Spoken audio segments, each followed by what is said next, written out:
Para po ito sa mahilig sa apple cider. Kung ikaw nanonood ng mga videos ko, meron akong mga sinasabi regarding sa apple cider, hindi po ba? Pero baka marami po dyan ang gumagamit nito na mali ang kanilang strategy. Ang apple cider, kabayan, malaki ang health benefits nito pag tama ang paggamit mo. Okay, paalala. 6 na bagay na huwag mong gagawin kapag ikaw ay gumagamit ng apple cider. Una, ang apple cider ay hindi dapat iniinom right after pagkatapos kumain. Ang apple cider should be taken before meal or in an empty stomach. Para ma-maximize mo yung full potential at benefits nitong apple cider bago kumain. Ngayon, kung gusto mo naman i-take after ng meal, kailangan mag-antay ka muna, kabayan, ng 30 to 1 hour. Kasi kapag ikaw uminom ka nito bago ng meal, dyan mo makukuha yung benefits, okay, to boost the ability for digestion. Pangalawa, kabayan, huwag kang magtututbrush agad pagkatapos kumain ng apple cider or in any type of food na acidic. Bakit? Kasi yung enamel natin, yung tooth enamel natin, lumalambot yan, kabayan, sa mga acidic food. Ngayon, kung nag-toothbrush ka, magkakaroon ng damage, okay, dyan sa tooth enamel mo. Kailangan, allow first your tooth enamel to remineralize and build itself a backup. Okay, hayaan mo muna dyan. After 30 to 1 hour, dyan ka mag-toothbrush. Pangatlo, please don't consume it in a large doses. Ang pinaka-the best amount, daily consumption ng apple cider is 1 to 2 tablespoon.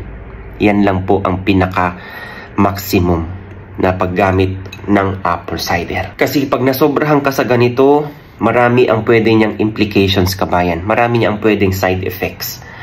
Ang paggamit nga ng apple cider supposedly is pakonti-konti lang muna. Huwag mong bibiglain. Pwedeng sa una, half teaspoon. Pangalawa, 1 tablespoon.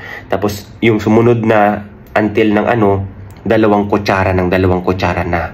At, huwag po direct. Make sure na pag gumamit ka nito, you have to dilute it. Lagay natin sa tubig pang-4. Okay. Etong apple cider, huwag nyong, yan na, madalas na inaamoy. Don't inhale it.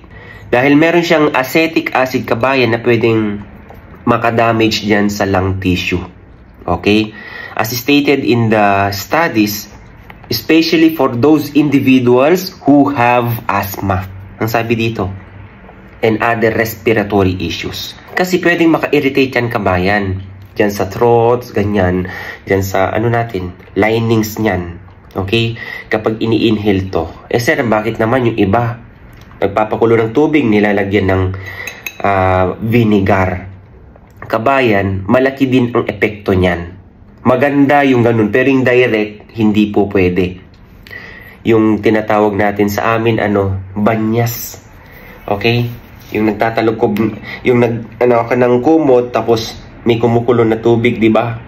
Tapos yung vapor niya nakukuha para sa pag-widen airways natin dyan hanggang sa lungs.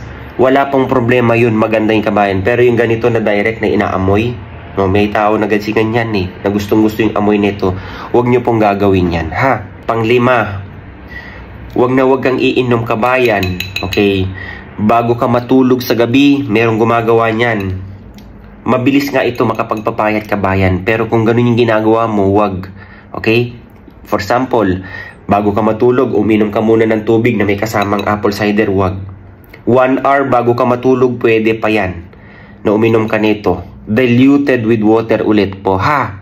Kasi nagkakaroon po yan ng makamatrigger yung acidity mo. Hyperacidity. Okay?